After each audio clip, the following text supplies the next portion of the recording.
Natural Society alerta sobre el creacionismo en aulas britàniques. Este es del año 2008. Pues se empiezan a consolidar o a difundir ideas como la del diseño inteligente, con un título que coincide exactamente con un curso que hubo en ese año de 2008 en esta universidad, que no tenía nada que ver con el creacionismo ni con el diseño inteligente, sino que era un debate entre evolucionistas. Y se titulaba el curso Lo que Darwin no sabía. Bueno, pues el título es el mismo que utilizan estos señores, que plantean una serie de actos en España en el año 2008 para presentar y dar a conocer las hipótesis del diseño inteligente. Bueno, pues cuando se anunció esto, Madrid, 21 de enero, os podéis imaginar que yo 3 horas antes, como si tocara Justin Bieber, estaba allí en la cola esperando que me dejaran entrar. Entre otras cosas, para coger un interesantísimo DVD que conservo, en el que las explicaciones son impensables. Si queréis un día os lo traigo y lo vemos, porque no tiene desperdicio.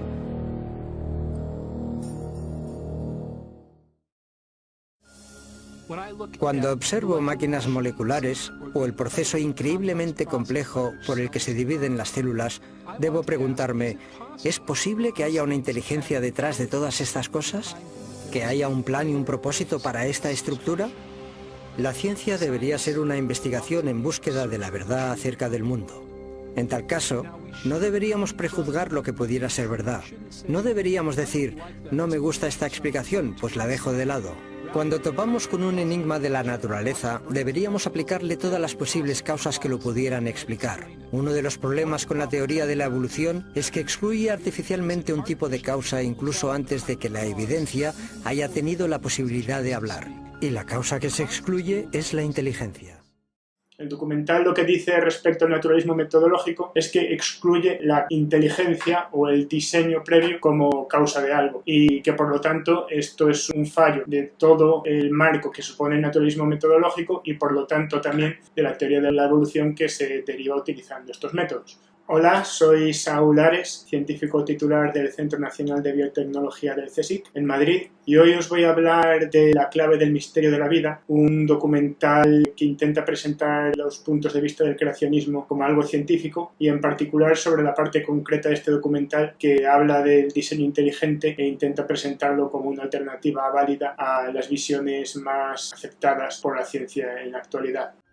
Desde fines del siglo XIX, desde la época de Darwin, de hecho en parte debido a la obra de Darwin, El origen de las especies, los científicos llegaron a aceptar una definición de ciencia que excluye la posibilidad del designio como explicación científica.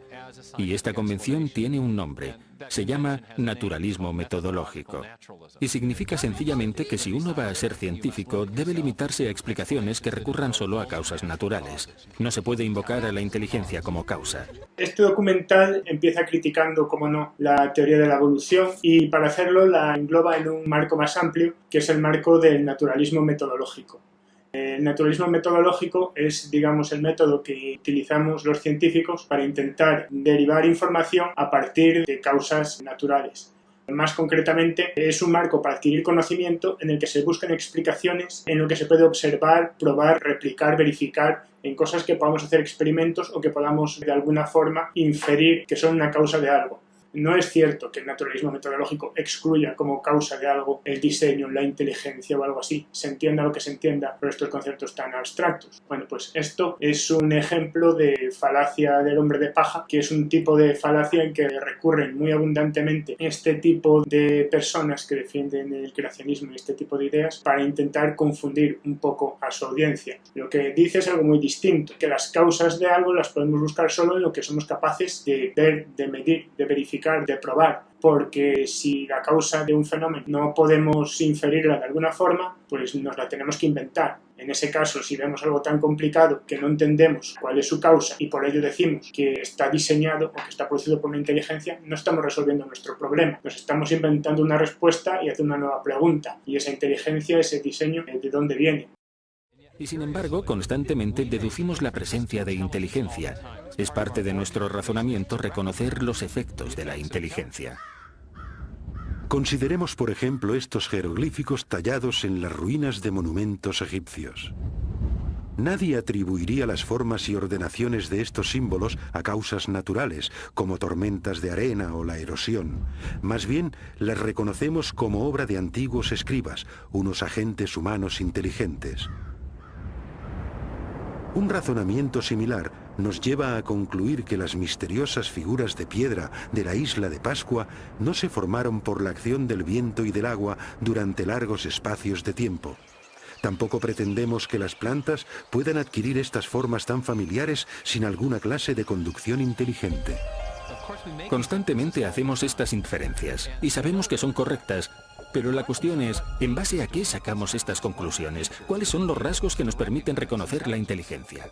Nos pone una serie de ejemplos de construcciones inteligentes que cuando las vemos rápidamente nos damos cuenta de que son producidas por una inteligencia. ¿Y qué ejemplos nos pone? Las pirámides de Egipto, los muelles de las islas de Pascua, luego para bajar un poco el tono, unos setos de jardín con esculturas. Pues sí, igual que estos y muchas otras cosas que vemos inmediatamente nos damos cuenta de que están producidas por la mano del hombre. Pero aquí lo sospechoso es que de todos los millones de ejemplos que podrían haber puesto, ¿qué ponemos? Las pirámides, la isla de Pascua, que son típicos elementos que aparecen en muchos discursos pseudocientíficos, en la ufología, en todo este tipo de temas. ¿Qué está haciendo aquí el documental? Pues está intentando atraer a cierto tipo de público, ¿no? Está intentando distraer nuestra atención del argumento principal y ser atractivo para el tipo de audiencia para el que estos temas y estas teorías de la conspiración y pseudocientíficas son atractivas y en realidad sin añadir nada al argumento, porque está diciendo algo que es totalmente obvio. Si vemos algo que conocemos, tenemos mucha evidencia de que está producido para el hombre, pues está producido para el hombre. Y esto es así, es una tautología. Pero tras intentar crear un poco nuestro espejismo mental con esta comparación, el documental entra, digamos, en su parte un poco más dura, más técnica, que es el argumento principal que va a usar, que está basado en el trabajo de un matemático que se llama William Dembski. En su libro La inferencia del designio, el matemático William Dembski ha hecho un importante avance en la comprensión del razonamiento acerca del designio. Dembski ha identificado los rasgos específicos de los artefactos que nos llevan a reconocer una actividad inteligente previa. Llegué a esto intentando examinar cómo razonamos acerca del designio, cuáles son los pasos lógicos que seguimos para llegar a la conclusión de que hay designio en algo. De modo que lo que estoy intentando es establecer unos criterios fiables, empíricos y científicamente rigurosos para decidir si algo es realmente resultado de un designio. Estaba examinando la lógica de esta cuestión y lo que descubrí es que se precisa de improbabilidad y de especificación, de la clase correcta de diseño, estos diseños objetivos. Según Dembski, los humanos detectamos correctamente la actividad de la inteligencia cuando observamos un objeto o sucesos sumamente improbables que además concuerda con un diseño reconocible. Precisamente es esta clase de diseño la que se encuentra en los Montes Negros de Dakota del Sur. Si uno viaja por el oeste americano, puede ver una gran diversidad de formas en las laderas montañosas, y la mayor parte no tiene ningún sentido. Son solo rocas dispuestas de diversas formas. Pero lo que no ve en laderas montañosas son los rostros de Lincoln, Jefferson, Roosevelt y Washington. Esto solo se ve en Dakota del Sur, y la razón de que estén ahí es que un escultor excéntrico quiso honrar a estos presidentes pasando la mayor parte de su vida tallando sus rostros en la ladera de este monte. Este diseño es improbable. Una ladera aleatoria es también improbable. Pero una ladera aleatoria no especifica nada.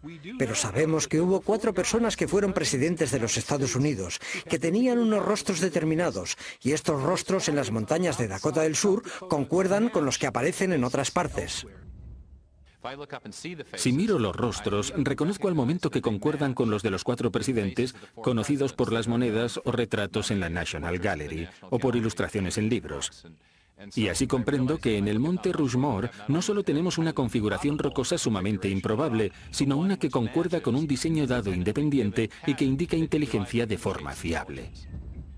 Así tenemos probabilidad, especificación, es designio. Su argumento principal es que hay una forma de distinguir, según él, matemática, los fenómenos que son naturales de los que están producidos por algún tipo de designio o inteligencia. Y según William Dembski, esto se basa en la comprobación de 2 cosas. Tenemos que fijarnos, por un lado, en cuán improbable es que algo ocurra y, por otro lado, en su especificación, es decir, en si tiene un diseño reconocible. Si algo, según William Dembski, tiene un diseño reconocible y es a la vez muy improbable, pues es una muestra de que tiene una causa inteligente. El documental nos lleva un paso más allá y nos dice que la suma de estas 2 causas es equivalente a hablar de información. Esta ilustración sugiere que los criterios de William Dembski para la detección del designio, una pequeña probabilidad y especificación, son esencialmente equivalentes a información. El tipo de información presente no solo en imágenes, textos y secuencias numéricas, sino también codificada en software y en las ondas radioeléctricas. Hablar de información es una forma de intentar vestir de lenguaje científico todo esto que nos están contando. La teoría de la información es una teoría muy contrastada que proviene del trabajo del matemático Claude Shannon en los años 50, y el concepto de información es un concepto que matemáticamente está muy bien definido y está relacionado con el concepto físico de entropía. La información, en principio, en el trabajo de Shannon, se formuló como una forma de medir, pues eso, información. Si tenemos un canal de información, por ejemplo, dos estaciones de telégrafo comunicadas entre ellas, o un emisor de radio y otro que lo recibe, o de forma más sucinta, por ejemplo, mandando información a través de señales eléctricas, pues de medir cuánta información estamos mandando, cuánta información es capaz de pasar por un cierto medio, cuánta estamos perdiendo por el camino, etcétera, etcétera. Es un concepto fundamental en la ingeniería de telecomunicaciones.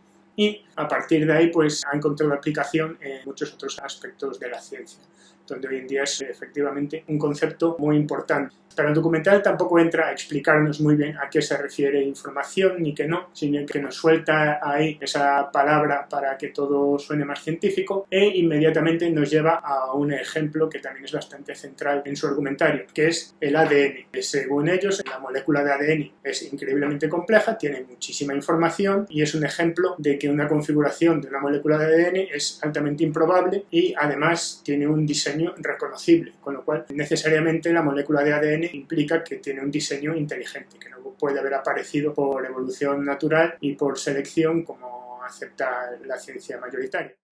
De hecho, no hay entidad en todo el universo conocido que almacene y transmita más información y de una manera más eficiente que la molécula de ADN. Una secuencia completa de ADN humano tiene 3.000 millones de caracteres individuales. El análisis de las zonas de codificación de la molécula del ADN muestra que sus caracteres químicos tienen un orden específico que les permite comunicar instrucciones o información detalladas muy parecido a letras en una frase o a dígitos binarios en un código de ordenador. Bill Gates ha dicho que el ADN es como un programa de ordenador, pero más complejo que cualquiera que hayamos podido desarrollar. Y si lo pensamos siquiera por un minuto, resulta una observación de lo más sugerente, porque sabemos que Bill Gates no emplea el viento ni la erosión, ni generadores de números aleatorios para crear su software. Él emplea ingenieros inteligentes, ingenieros informáticos. Así, todo lo que sabemos en nuestra experiencia sugiere que los sistemas ricos en información surgen del designio inteligente. Citan a Bill Gates, otro ejemplo, por cierto, de personaje que aparece siempre en las teorías conspiranoicas. Dice que el ADN es como un programa de ordenador. Como los programas de ordenador los producimos seres humanos, pues evidentemente el ADN también lo tenía que haber producido un diseñador inteligente. Bueno, pues esto ya no es así. Hoy en día hay programas de inteligencia artificial, esto es, programas de ordenador que hemos hecho nosotros y que, a pesar del nombre de inteligencia artificial, no son inteligentes, son una serie de reglas que tenemos escritas dentro de un ordenador que pueden producir a su vez programas de ordenador, que pueden escribir código y de forma muy eficaz y muy eficiente y según para qué problemas mejor que los seres humanos, o que pueden diseñar circuitos eléctricos. Esto además ha sido una revolución. Diseñar un microchip llevaba meses de trabajo para humanos y hoy en día hay programas de inteligencia artificial que son capaces de diseñar microchips.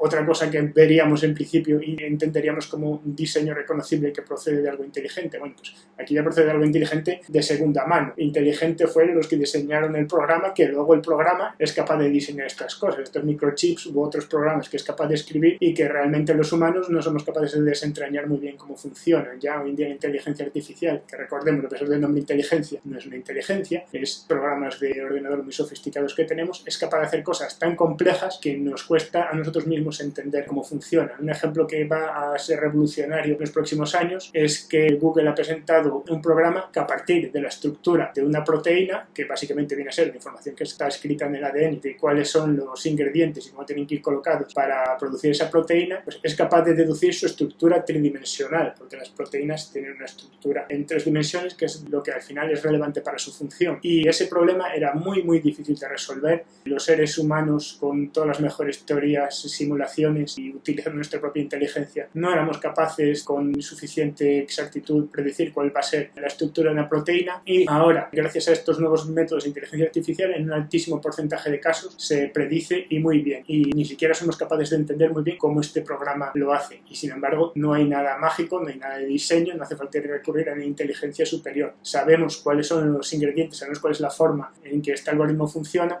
Que su funcionamiento sea demasiado complejo como para que lo podamos entender no significa que el algoritmo en sí sea inteligente, que es el engaño al que muchas veces recurren este tipo de explicaciones creacionistas. Como algo es muy complicado para que yo pueda asimilarlo, interiorizarlo, necesariamente tiene que ser producido por un tipo de inteligencia o diseño exterior. Pero ¿qué hacemos del hecho de que hay información en la vida, en cada célula viva de cada organismo vivo? Este es el misterio fundamental. ¿De dónde procede esta información?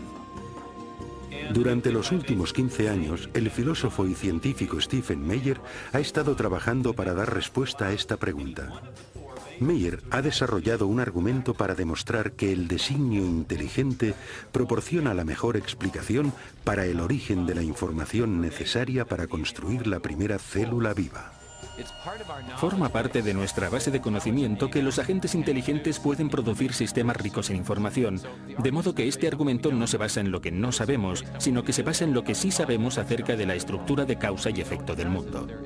Hoy en día sabemos que no hay explicación naturalista, que no existe ninguna causa natural que produzca información. Ni la selección natural, ni procesos de autoorganización, ni el puro azar. Pero sí que sabemos de una causa capaz de producir la información, y es la inteligencia. Así que cuando alguien infiere designio por la presencia de información en el ADN, de hecho está haciendo lo que en las ciencias históricas se denomina una inferencia hacia la mejor explicación. De modo que cuando encontramos un sistema rico en información en la célula, concretamente en la molécula de ADN, podemos inferir que una inteligencia entró en juego en su origen, incluso aunque no estuviéramos allí, para observar el origen del sistema. La gran promesa del designio es que nos da un nuevo instrumento y una explicación que pertenecen al conjunto de instrumentos de la ciencia. Las causas inteligentes son reales, dejan evidencia de su existencia. Y una ciencia sana es una ciencia que busca la verdad y que deja que la evidencia hable por sí misma. El argumento a favor del designio inteligente se basa en una observación de los hechos. Ahora bien, esta es mi definición de buena ciencia. Es observación de los hechos. Y cuando se observan los hechos como lo ha hecho Michael Behe, ¿qué es lo que se observa? Se observa este increíble diseño de complejidad interrelacionada. Y la forma como llegamos a la conclusión de un designio inteligente para el flagelo bacteriano es la misma que para un motor fuera borda. En el fuera borda vemos cómo las piezas interactúan y sabemos que esto lo hizo alguien. El razonamiento es el mismo para las máquinas biológicas, de modo que la idea del designio inteligente es totalmente científica. Desde luego, puede que tenga implicaciones religiosas, pero no depende de premisas religiosas. Cuando observo la evidencia objetivamente sin excluir la posibilidad de designio, sencillamente el designio se destaca como la explicación más probable. Y por eso creo que es la correcta. Creo que el designio vuelve a estar sobre la mesa. Estos sistemas no pueden explicarse por ley natural. Y si buscamos la verdad, y realmente están diseñados, si hay que ser ingenieros de sistemas para comprenderlos, entonces, ¿cuál es el problema? Uno va a donde los datos le llevan. Y las implicaciones, sí, claro, tiene profundas implicaciones metafísicas, pero si así es, que así sea. Durante el siglo XIX, los científicos creían que había dos entidades fundamentales, la materia y la energía. Pero al entrar en el siglo XXI, tenemos una tercera entidad fundamental que la ciencia ha tenido que reconocer, y es la información. Y con la biología de la edad de la información, crece la sospecha de que lo que estamos viendo en la molécula de ADN es realmente un artefacto de la mente, un artefacto de la inteligencia, algo que solo puede explicarse como producto de un designio inteligente.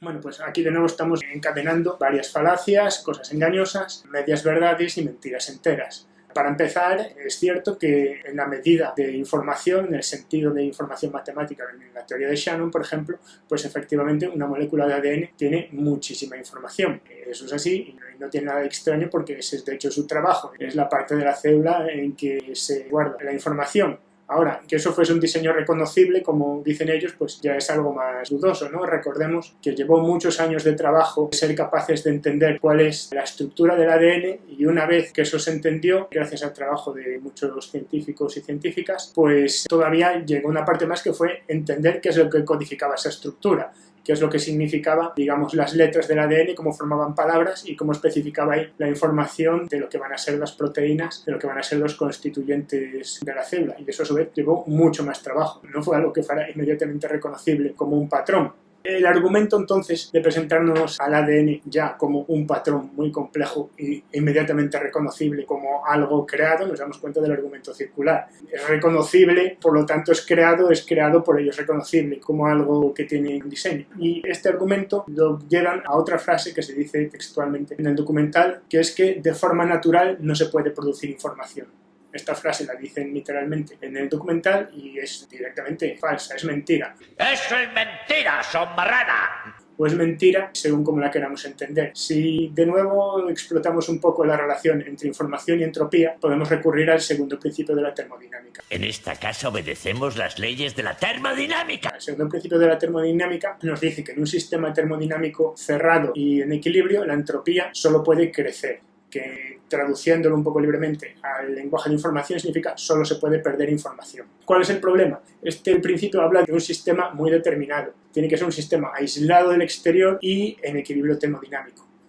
No existe ningún sistema totalmente aislado del exterior. La vida en la Tierra, por ejemplo, se produce en un constante intercambio entre unos seres vivos y otros, entre el ambiente, la atmósfera, la biosfera, etcétera, etcétera. Y si lo queremos ver en un contexto más grande, estaríamos hablando ya del universo entero. Sí, la entropía del universo entero está creciendo, pero eso no significa que partes del universo puedan ver su entropía reducida. Y de hecho, esa es una de las definiciones que se hace de la vida. Hay quien define a un ser vivo como un ser capaz de reducir entropía localmente.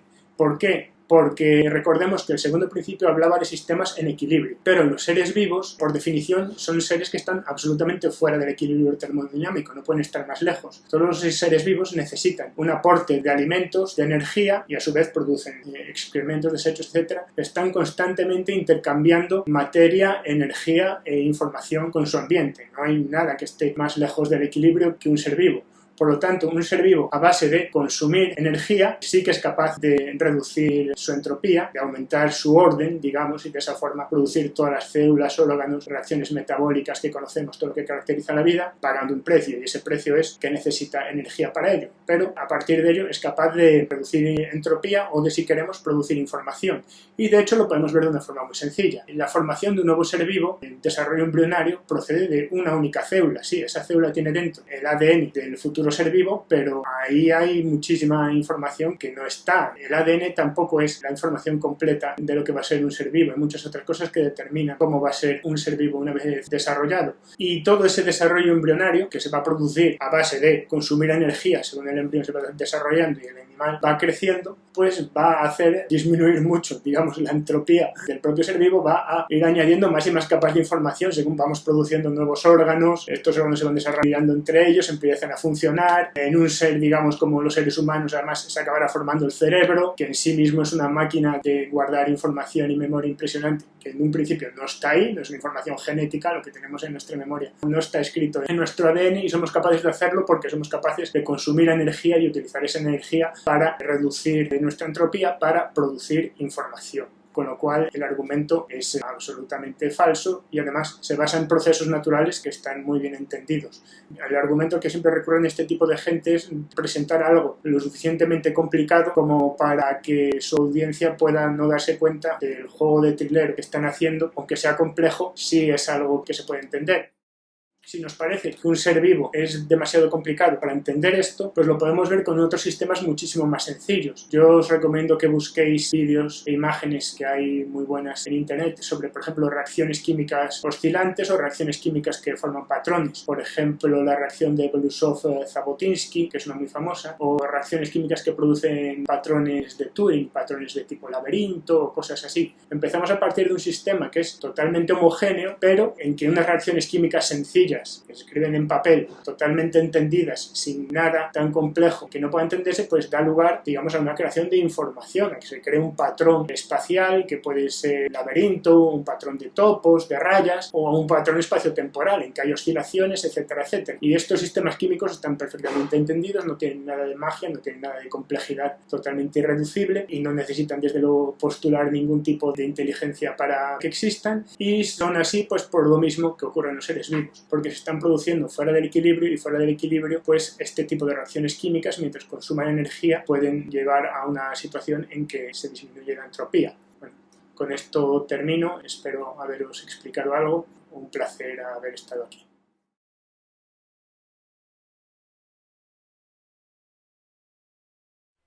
Desde los inicios se han presentado dos enfoques que tienen como base una visión diferente del mundo. Por un lado, los defensores que indican que la vida es un fenómeno detrás del cual subyace un plan y la intervención de un ser superior. Por otro lado, los representantes de un pensamiento más materialista que basan sus ideas en las evidencias tangibles que proporciona la misma naturaleza. En la actualidad, los representantes del creacionismo se podrían subdividir en tres categorías. Los creacionistas estrictos, que resultan en aquellos que creen en el contenido literal de los escritos religiosos. Estos son aquellos que afirman, por ejemplo, que la Tierra tiene unos 6.000 años de antigüedad. Por otro lado, están los creacionistas fragmentarios. Estos aceptan explicaciones y argumentos de tipo científico sobre el proceso generador de vida. Sin embargo, estos mismos plantean dos excepciones, que serían el origen mismo o inicio de la vida y la transición de ésta hacia la especie humana. Este argumento no deja de ser una postura que resulta arbitraria y que además choca profundamente con todo lo que se ha conseguido con el conocimiento científico de los últimos 200 años. Finalmente, existen los creacionistas científicos. Son generalmente investigadores científicos. Es de esos autores de donde se nutren los argumentos contraevolutivos más recientes. Esta línea de pensamiento considera que no existe suficiente evidencia fósil de las transiciones evolutivas. Por ejemplo, está el investigador de la Universidad de Clemson en Virginia del Sur, el Dr. Todd Wood, quien es coautor de la secuencia del genoma del arroz y famoso por ello. Este es uno de los principales representantes de una rama del creacionismo llamada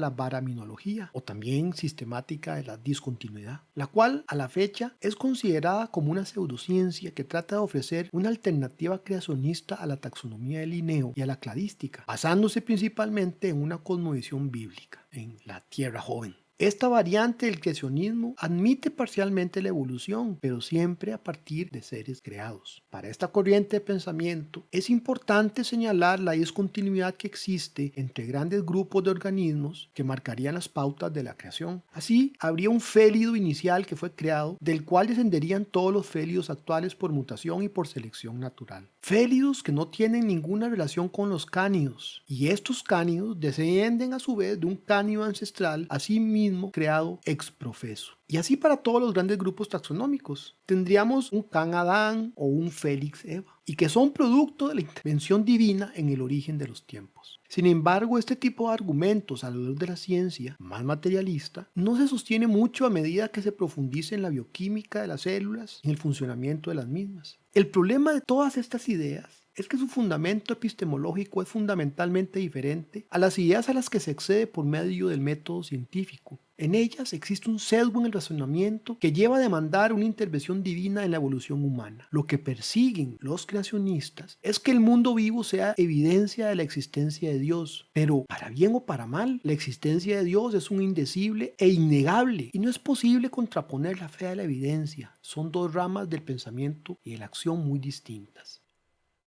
Hay una lectura de Stephen Jay Gould que a mí me parece que ilustra muy bien la importancia del método científico y de que la ciencia siga argumentarios que son falsables, ¿no? Que es lo que al final define lo que es la ciencia.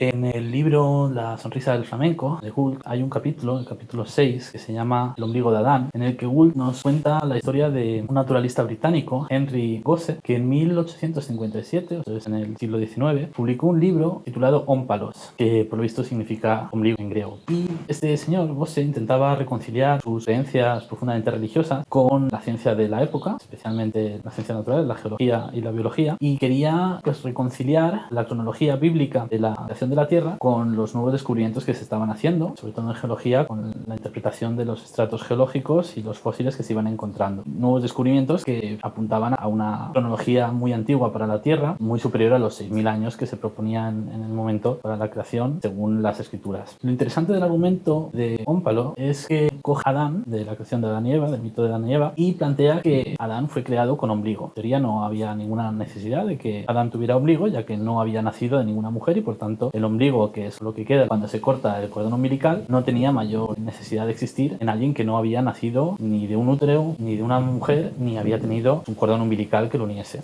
Con esta idea de premisa, Gosset lo que plantea es que se podía extrapolar esta idea de la creación divina a otros aspectos de la ciencia como la geología. Y lo hace con un desarrollo un poco particular que es necesario contextualizar. Básicamente él partía de la idea de que la vida son todos ciclos, son cosas que se repiten, como por ejemplo el hecho de que las gallinas ponen huevos y de los huevos salen gallinas, que a su vez ponen huevos y de esos huevos vuelven a salir gallinas, ¿no? Es un ciclo que es eterno y que siempre se repite. Si no fuera porque las escrituras le revelaron a él y a los creyentes que la Tierra efectivamente no era eterna, sino que había sido creada en un momento concreto, no habría habido ninguna manera de diferenciar si efectivamente la Tierra era eterna y esos ciclos se habían venido repitiendo desde siempre, desde el comienzo de los tiempos, o si por el contrario había habido un punto de inicio. Y ese punto de inicio, para respetar esos ciclos, Dios lo que hizo es crear la creación como si fuera parte del ciclo, como si de repente el ciclo comenzase, pero se respetase las condiciones que habrían tenido que pasar si fuera realmente un ciclo eterno. Es decir, los seres humanos, Adán y Eva, tendrían que ser creados con un ombligo.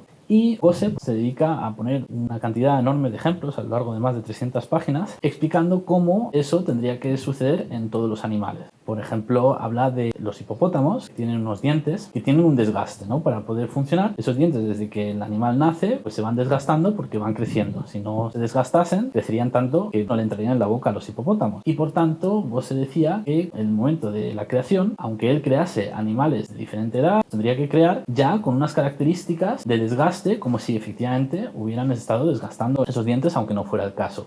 Con esta idea lo que va es a que en el proceso de la creación Dios creó el mundo de tal manera que fuera para nosotros posible pensar que no había habido tal comienzo. Lógicamente, para él es irreconciliable pensar que la Tierra tiene millones de años de antigüedad, cuando los textos sagrados le revelan que efectivamente la Tierra fue creada hace solo 6.000 años. Entonces, la mejor manera de reconciliar ambas posturas es precisamente la de decir que Dios creó la Tierra como si ya tuviera varios millones de años, aunque no fuera el caso. Dios, por tanto, habría creado la Tierra con todos los estratos geológicos, con los fósiles y con toda una cronología de animales prehistóricos que en realidad nunca existieron. Es interesante este argumento por las conclusiones a las que llega Gould y es el texto que quiero leeros a continuación.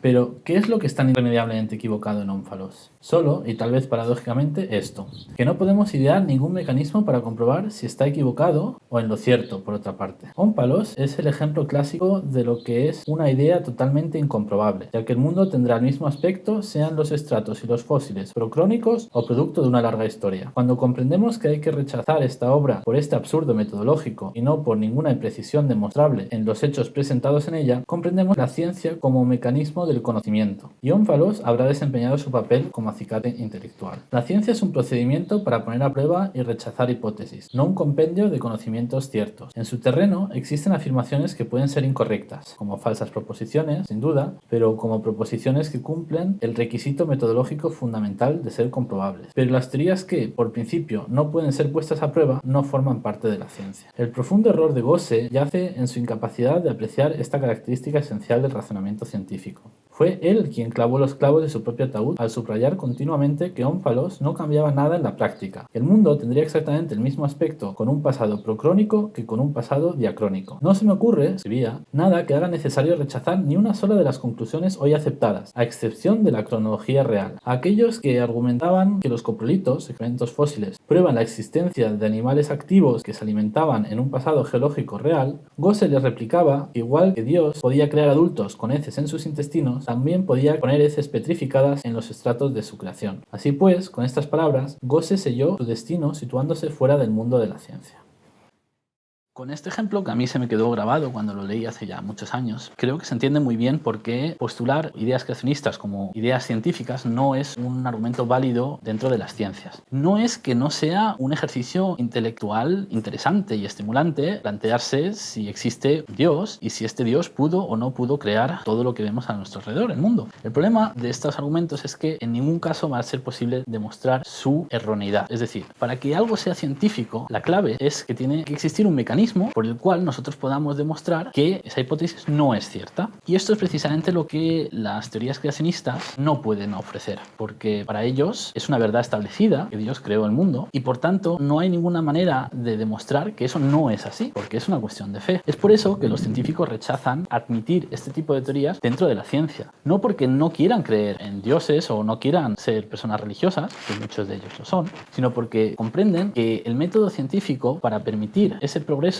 y esa transición de unas teorías a otras más completas, esas teorías tienen que ser falsables. Y el ejemplo de Gose es un ejemplo muy interesante de cómo se puede generar una teoría aparentemente científica, pero que en el fondo no lo es, porque la conclusión del sistema que proponía Gose es que para un humano mortal es imposible distinguir si el mundo en el que vivimos fue realmente creado o si es realmente producto de una historia geológica, de una historia planetaria, tal y como la entiende la ciencia. ¿Y por qué es imposible? Pues porque la propia teoría de Gose lo que sostiene es que si fuese una creación divina, Dios en su perfección habría creado el mundo tal y como lo vemos. Y sería para nosotros de todo punto de vista imposible distinguir si un fósil creado por Dios es realmente creado por Dios o si fue creado por un organismo que vivió hace varios millones de años. Por tanto, si es indistinguible, como teoría no aporta nada, no cambia nada. Para eso podemos estudiarlo directamente como si diéramos por sentado que es cierto. Es una teoría que es completamente irrelevante, que no aporta nada nuevo, más allá de su intento de intentar conciliar las dos posturas. En mi opinión, lo que hacen los creacionistas, sin embargo, es algo muy parecido. Nosotros podríamos aceptar perfectamente como individuos que Dios ha creado el mundo, pero ese argumento no nos ayuda a entender cómo ese mundo es actualmente tal y como es. Es decir, el objetivo de la ciencia es entender mejor la naturaleza y para ello tenemos que preguntarnos cómo se han producido las cosas. Si a cada paso que tenemos una duda lo resolvemos diciendo que esto es obra de Dios, que Dios es el que lo ha hecho así porque así lo ha querido Él, entonces no estamos adquiriendo ninguna comprensión más profunda del mundo. Y el problema que eso trae es que la ciencia no progresaría. Por ejemplo, antes se pensaba que predecir el tiempo era imposible. Si fuera a llover o iba a hacer sol, eso era algo que no se podía saber. Eso es algo que solo hemos podido empezar a hacer gracias a que alguien se planteó que es que tenía que haber una explicación natural y física para que hoy hiciera sol y mañana llueva. Si nos hubiéramos contentado con la creencia de que hoy llueve porque Dios lo quiere y mañana hace sol porque Dios así lo quiere, nunca nos habríamos preocupado de intentar averiguar cuáles son los factores que realmente influyen en esas condiciones del tiempo atmosférico. Por tanto, no existiría ningún progreso. Hoy en día, lógicamente, tenemos una explicación muy diferente, pero la tenemos en primer lugar porque rechazamos que fueran causados por cosas que no son tangibles. El hecho de que los dioses estén enfadados se supone que hay que entender primero qué son los dioses, y como los dioses no los podemos ver, no tenemos nada que decir de ello. Podemos creerlo o podemos rechazarlo, pero no podemos falsarlo ni demostrarlo. Por tanto, no es una teoría que nos ayude a avanzar. Y ese es el problema fundamental de la teoría creacionista, que es una teoría que no nos ayuda a avanzar, es una teoría que nos mantiene estancados en el pasado. Por supuesto, es una teoría que nos puede reconfortar, ¿no? Es muy reconfortante saber que hay una razón para todas las cosas en el mundo, aunque nosotros no la podamos comprender, y también para mucha gente es muy reconfortante que haya un ser inteligente, bondadoso, todopoderoso, que cuida de nosotros y que hace que el mundo en esencia funcione. Pero más allá de reconfortarnos, no es una idea que nos ayude a crecer y avanzar, es una idea que es contraria al progreso y por tanto, en mi opinión, sería importante mantener las dos cosas separadas. Por supuesto que en religión se pueden hablar de cosas de religión y en ciencia se deberían hablar de cosas de ciencia, pero lo que no sería aceptable es que la religión se intente vestir de científica y hacer pasar sus teorías por teorías científicas. Como digo, no tiene nada que ver con que los científicos rechacen la existencia de un ser superior, tiene que ver simplemente con que los postulados que hacen estas teorías creacionistas por definición no son científicas, porque no se pueden falsar.